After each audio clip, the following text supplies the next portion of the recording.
சென்னை சிட்டில ஒரு middle class family. அப்பா ரவி, அம்மா லதா, மகள் 9 வயது நித்யா. ஒரு நாள் ஸ்கூல் முடிஞ்சு நித்யா வீட்டுக்கு வரவே இல்லை. அந்த ஃபேமிலியும் ரொம்ப பேனிக். போலீஸ்ல கம்ப்ளைண்ட் பண்றாங்க.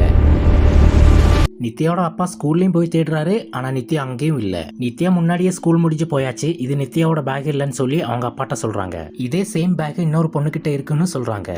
Sir, tell me what happened. Our daughter is missing. We need help. Please find her. And போலீஸுமே அங்க வந்து இன்வெஸ்டிகேஷன் ஆரம்பிக்கவும் செய்றாங்க.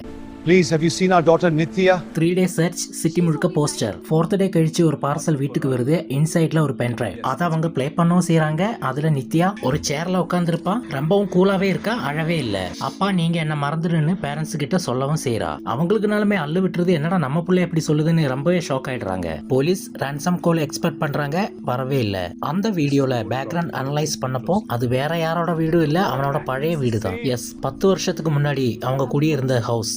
ஸ்லோவா ரிவேல் ஆகுது. ரவி ஒரு காலத்துல ஹிட் அண்ட் ரன் ஆக்சிடென்ட் பண்ணிருக்கான். எஸ், ஒரு சின்ன பொண்ணை காரை வச்சு அடிச்சு தூக்கிட்டு அந்த இடத்துல நிப்பாட்டாம போயிட்டான். அந்த கேஸுமே அன்னைக்கு க்ளோஸ் ஆயிடுது. ஒருவேளை அன்னைக்கு நடந்த சம்பவத்துல இருந்து யாராவது நம்மள பழி வாங்குறாங்களாங்கன்னு சந்தேகப்படவும் செய்யறான். அந்த ஆக்சிடென்ட்ல சாவான பொண்ணோட அண்ணன் இப்போ கிரவுண்ட் அப். அவன் தான் அந்த கிட்னாப்பிங் மாஸ்டர் மைண்ட்.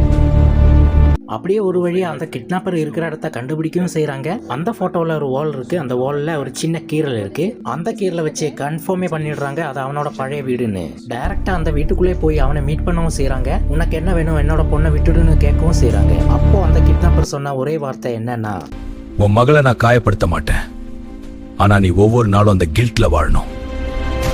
ஃபைனலா நித்யா சேஃப், அந்த கிட்னாப்பரும் சரண்டர் ஆகுறான். இந்த கதையிலிருந்து நமக்கு என்ன தெரிய வருதுன்னா, சில தண்டனை ஜெயில கிடைக்காது, மனசுக்குள்ள வாழ்நாள் முழுக்க கிடைக்கும்.